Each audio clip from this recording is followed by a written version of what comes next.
So what I'm going to do, if you could just set the camera up just over there in the grass. On the ground. No, it doesn't matter too much.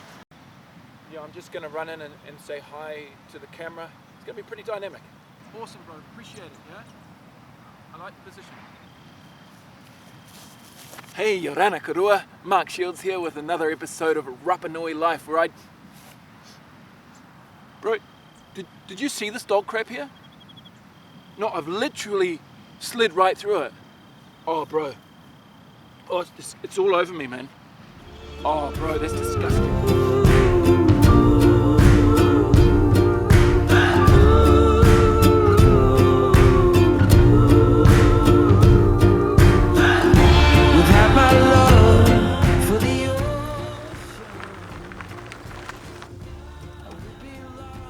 One of the frustrating things on the island for me is the state of the roads. From someone in the know who spent a lot of time in Polynesia, they tell me that the roads on Easter Island, Rapa Nui, are the worst in Polynesia. You can see behind me this road is like gravel. All the roads on the island were pretty much like this, apart from the very central ones.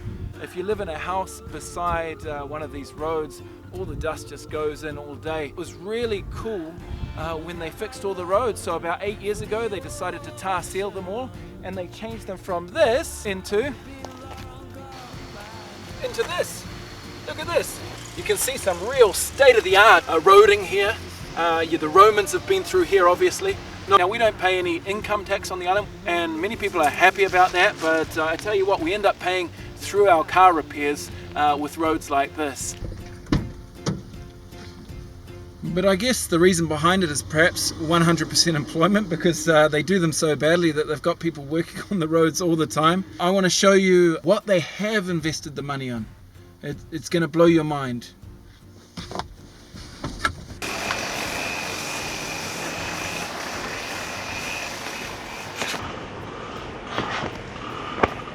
Can you see the size of these things? This is what they've invested their money in. Speed bumps. I mean, the roads are too rubbish to go very fast anyway, and they've put these huge speed bumps. I've got to admit, these speed bumps are some of the biggest, best, or most impressive speed bumps I've ever seen. The roads really keep the speed down anyway, so I'm not sure what they're doing. Really, these were put in place to stop motorcycle accidents. The young guys scream around on one wheel usually, and so by putting these in place, they're trying to stop them. But generally, they just use them as jumps now, so hasn't really done anything. They really need to start investing in licenses and enforcing the helmet laws, and that will bring the death toll down. I don't think they really need this, to be honest. Anyway, in my country we call these judder bars. What do you call them in your country? Leave a comment down below, please. Now, I don't mean to be complaining about the weather, especially for you guys in Alaska and the Midwest. Temperature-wise, it's not too bad at all. It kind of fluctuates between 15 degrees Celsius or mid-50s Fahrenheit up to about 30 degrees in the summer, which is about mid-80s Fahrenheit. So it doesn't get too cold or too hot. During the winter, you can get these periods of weeks of rain. Now, we're looking down the barrel of about 3 days now, but I just want to show you, it's only been 1 day, and look at the state of my driveway.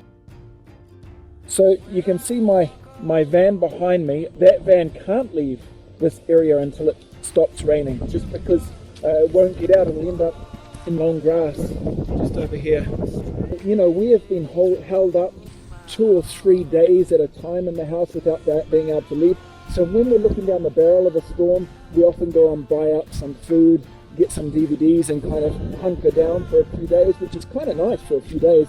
But man, after a while it can get a little bit miserable. Cabin fever, as they say. In this driveway, I'm constantly got to work it to keep it from completely disintegrating. I'll show you some of my beautiful artwork that I did. It was supposed to be a drain to stop the running water from smashing through my driveway, and so what I did is I laid down a plastic pipe and I covered it with dirt, and I mean, it had quite a bit of dirt on top of it, like yesterday. Just a beautiful piece of artwork there now. But you can just see down behind me, there's kind of a river flowing, eating away my driveway. Because we don't have malls, we don't have temple bowling, we basically have no inside entertainment on the island because it's not an indoor culture. In New Zealand, it doesn't affect you too much when it rains. You can go out, you can see a movie, go and eat some mall food, you know, have a coffee. Whoa! And it's slippery too. That's right, guys. It's the calm after the storm. It's been another 2 or 3 days of rain. I'm back out on my driveway. Just yesterday, my wife needed to go to the bank. She had told me apparently, but I'd forgotten. And so at 12 o'clock, she decided to give it a go, try and get the van out of the driveway. But unfortunately, she got stuck. And I was driving up the driveway, was it yesterday afternoon? And I saw this. You can see that back wheel completely in the air. If we come around, we can see that front wheel is stuck in the ditch. And so this is life in Rapa Nui, guys. This is the good, the bad, and the ugly.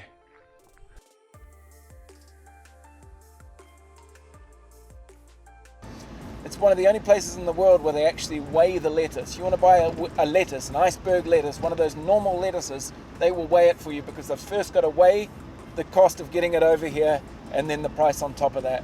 In New Zealand, I feel like I remember getting big bags of fruit, apples and oranges and that sort of thing, for like $5-6. Today, I'm going to take you guys to buy some fruit. My family eating one piece of fruit each for 2 days. Let's go and see how much it costs.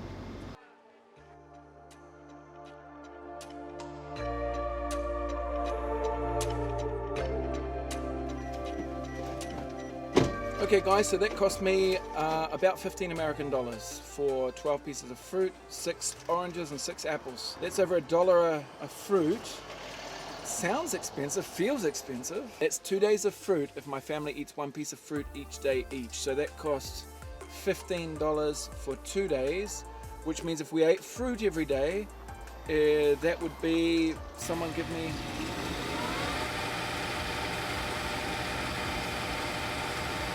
that's $225 a month to have one piece of fruit each day. You can see the electricity lines that run through the island are all above ground, and when it rains, I mean, these trees grow super fast, so even though they're trying to keep them under control, they'll often have these branches that fall down and make a power cut. Now this will happen probably a couple of times a week, to be honest, sometimes more if we go through a period of kind of heavy rains and wind, and it's something you've just got to get used to living on the island. You want to make sure you unplug all your valuable items when that happens, so that if the electricity starts up again, it doesn't give a power surge and destroy everything. If you've got a medical condition and you need refrigeration, make sure you have a generator in your hotel so that you don't lose electricity. Cool, let's get going. Don't know if you can see that. That's a GoPro battery. Looks simple enough. If you lost one of these, you'd expect to get one pretty easily, wouldn't you? No, not on one of the most isolated islands in the world. No Amazon Prime, no next day shipping. And unfortunately, these are on the danger list. They can't bring them over in the plane unless they're actually in a GoPro or a passenger brings them over in the packaging. You better believe I'm going to be waiting 2 or 3 months to get another one over here. Can you imagine? Shipping, 8 days on a ship. Have to get it to the ship over there, get it on the ship. Yeah, you're looking at least 2 months just to get a GoPro battery to the island.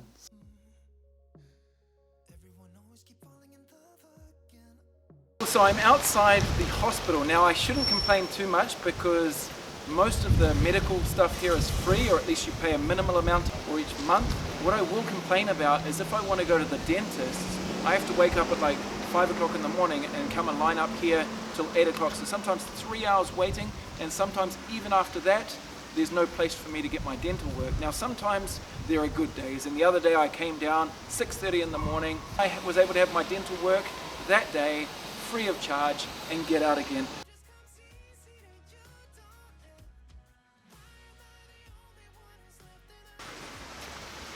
So I'm down here at the Bureaucratic road of the island. We've got the Gobbernation, we've got the Civil Registrar, we've got Intel just over here. So kind of everything that revolves around government bureaucracy happens on this road. It's a horrible, horrible place to be. And I've spent many hours here being frustrated. My latest frustration actually happened just the other day. I needed to sell my car, and so I cleaned it all up and got it all ready, put it down on the main road. That very night, I lost my wallet. So I lost my ID card. I needed to do the transfer of the car, and they needed my ID card. So I went down to the Civil Registrar. I said, look, I don't have an ID card. Is there any way you can help me? And they said, no, there's nothing we can do for you. You have to order another card, which would take about a month to come over here, and then you will be a person again. You'll be able to do person things legally. I talked to a whole lot of other Chilean friends and they said, oh no, you can just get a paper.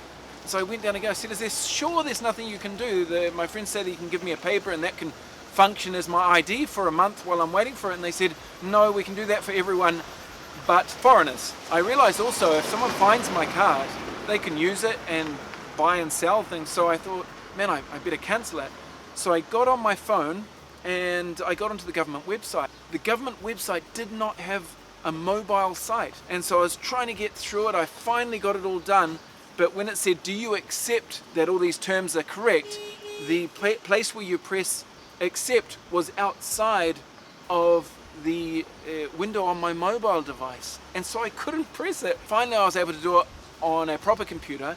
But then I needed to go down and cancel my card completely. So I come down to the civil register now and it's without electricity. So they can't serve anyone today.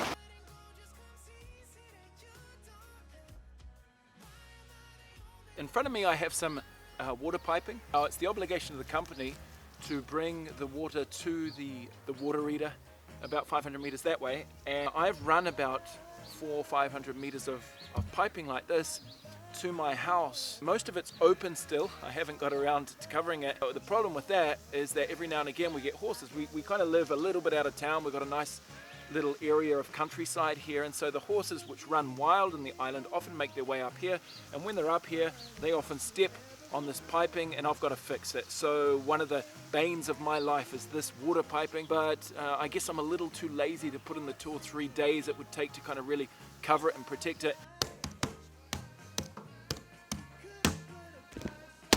Just finished a video. Now all I have to do is wait for about 16 hours for it to upload, assuming there's no cuts in my internet in the meantime. Yep. Internet sucks on Easter Island. If you want to get something uploaded or you want to do updates on your computer, you pretty much have to wake up at 3 o'clock in the morning to do that. You know, in some ways it's almost better to fly to Chile once every 2 or 3 months and do all your internet work over there, just because of the speed. You end up actually saving time, saving money in the long run, because you can focus everything. We've only got one provider, and so it's not cheap, but honestly, they could charge us 3 times the amount and I'd probably still pay it just because it's the only option on the island. I can't imagine them running a cable from 3,000 kilometers away in Chile all the way over to this island for just 8,000 people. So Elon Musk is sending up lots and lots of satellites, and if you're watching, Elon, please put my name down for it. Super happy about what you're doing, because finally we can get something.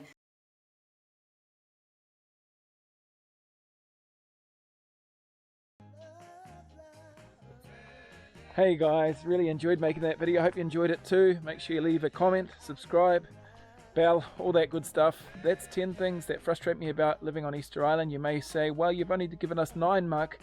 Yeah, well, I'm counting the dog crap at the start of the video because that's always happening to me. But I better go clean that off, so let's get that done. Oh, you've got to be kidding me.